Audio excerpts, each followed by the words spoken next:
It's time for another Smash Our Stash collaboration project share, and this month I smashed a ton of paper scraps. Hey, it's Beth. Welcome. So this month for the Smash Our Stash collaboration, it was a free choice month, which means the participants can choose whatever they want to work on smashing in their stash. And as this is a collaboration, there will be a hashtag in the title and in the description that you can click on to see the other participants and the projects they made, what they used.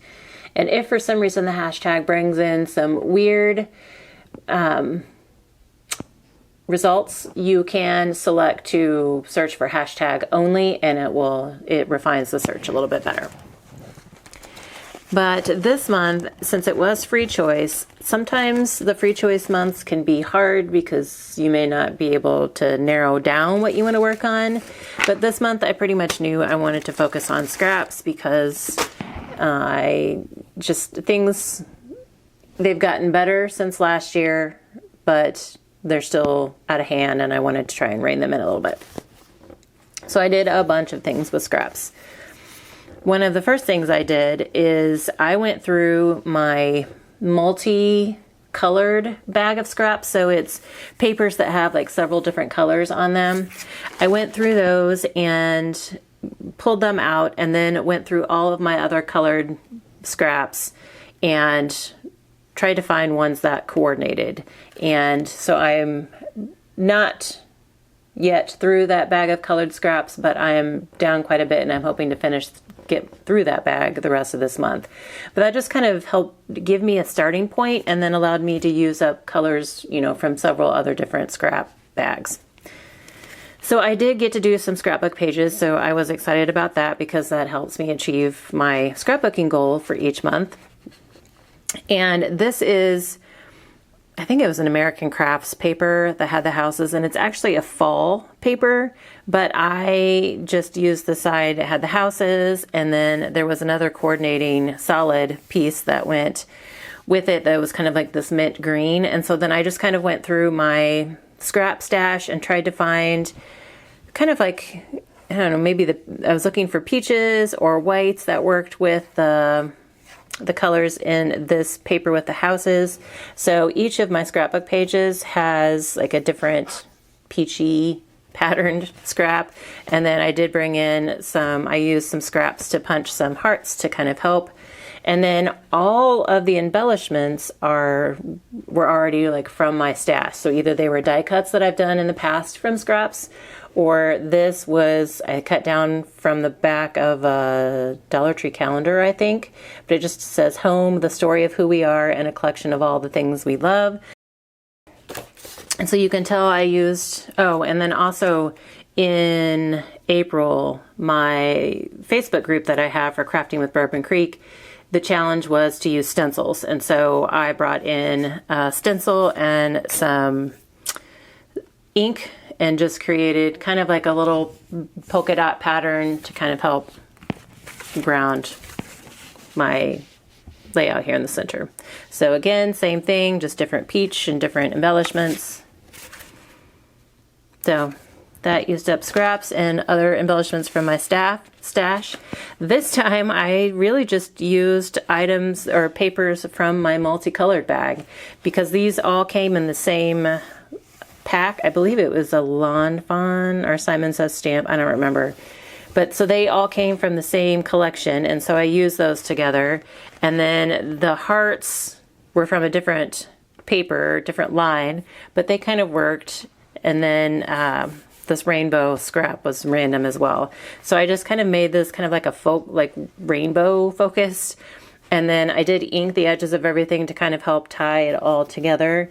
And then also went through my punch stash of hearts and found a rainbow of hearts. And then these were old rub-ons and a vinyl word that I've had in my stash for a long time. So I used up more than just scraps. I used a lot of older stuff from my stash as well. This layout, very bright, but I was trying to use that diagonal stripe paper. And so I brought in some brown and yellow cardstock and then obviously the bright orange back, like base page. And then use some other items from my stash as well. Some hearts, this owl was already die cut, and then some puffy stickers that had been in my stash for a long time that happened to coordinate really well. So got a handful of pages, which was good. And then I figured I would get a ton of cards. So I'm not going to spend a whole lot of time on, I'm just going to kind of do a quick flip through of the cards. These were, I need to do sentiments for these 3 still, but the rest of them are done, and there are scraps on the insides of all the cards. So again, I started with like a multi-colored sheet or scrap, and then brought in other items from my scrap stash that would work. I had a bunch of this cupcake, so you're going to see it in a bunch of cards.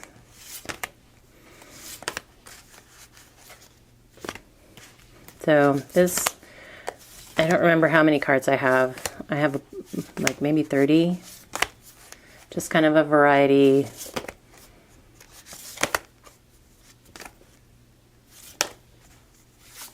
Just using up scraps. The sentiments were all either pre-stamped or pre-pinned in my stash, and the embellishments were all already in my stash.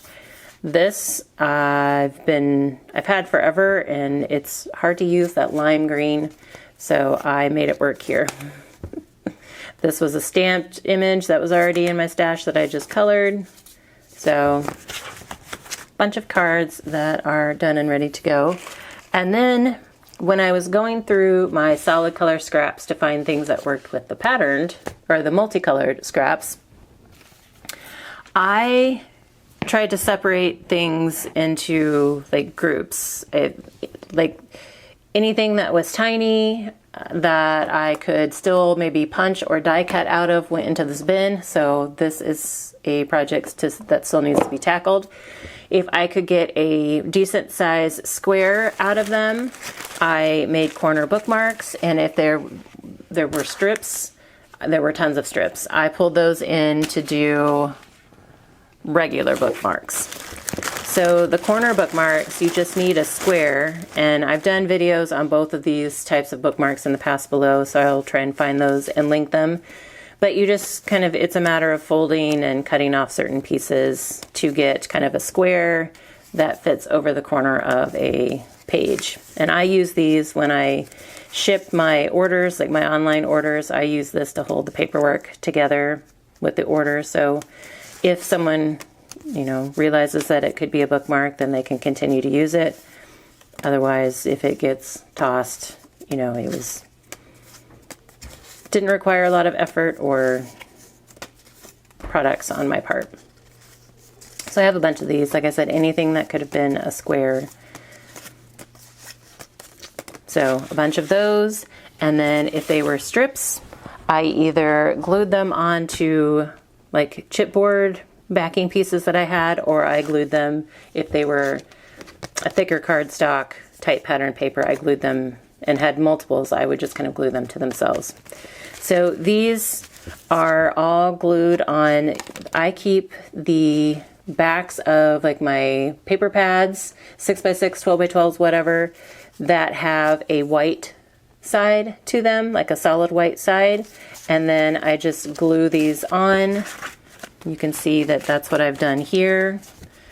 This was a random size. I glue them onto, this has two white sides, but this was the prettier. So I glued it onto the non-pretty white side. If they have like a just regular cardboard colored side, I do that and keep the back. So this one, I didn't glue anything here because it's got that. So I have a bunch of these, and then I just put them, I have two sizes of like old guillotine trimmers. One that's 12x12 that I will, you know, do an initial cut down of, say, something like this. And then I have a smaller, like that one that cuts 8.5x11 size paper that I cut my card bases with. I will kind of, it cuts a little bit cleaner and more precise, and so I will use that to continue cutting them down. And, you know, it's Sarah, who's Crafting and Relaxing here on YouTube, had a video in April that I just watched, and she's working on going through her craft room and cleaning and purging, and she talked about why she has kept like packaging in the past, and she likes to keep the pretty packaging so that she can use them in journals or for tags or things like that. And I keep my packaging for several reasons. If it's nice, thick, sturdy packaging and is clean on both sides, I use that for, I like sandwich cards or scrapbooks that people order, and I will sandwich the item in between there when I stick it in a mailer and send them out so that it protects it and keeps things from getting bent up. Or if it's nice, sturdy chipboard and I don't really care what it looks like, I will use those to make album covers or sometimes journal covers, because you just cover it with paper anyway, but it gives it a nice sturdy cover. But as long as they have one clean side that is white, I will also save them and use them for bookmarks. Because I think last year I pretty much cleared out my stash. So this is all chipboard that I've saved over the past year pretty much. So, and also when I was cleaning out a drawer, I ran across this Craft Bond quick dry glue. And I don't know, 2013 was I don't know if that's when it was made, but I know it has, I was going to guess 10 years that it's been in my drawer, because I've been using Barely Art or Art Glitter Glue for a long time. So I think this was when I was trying to find a good glue.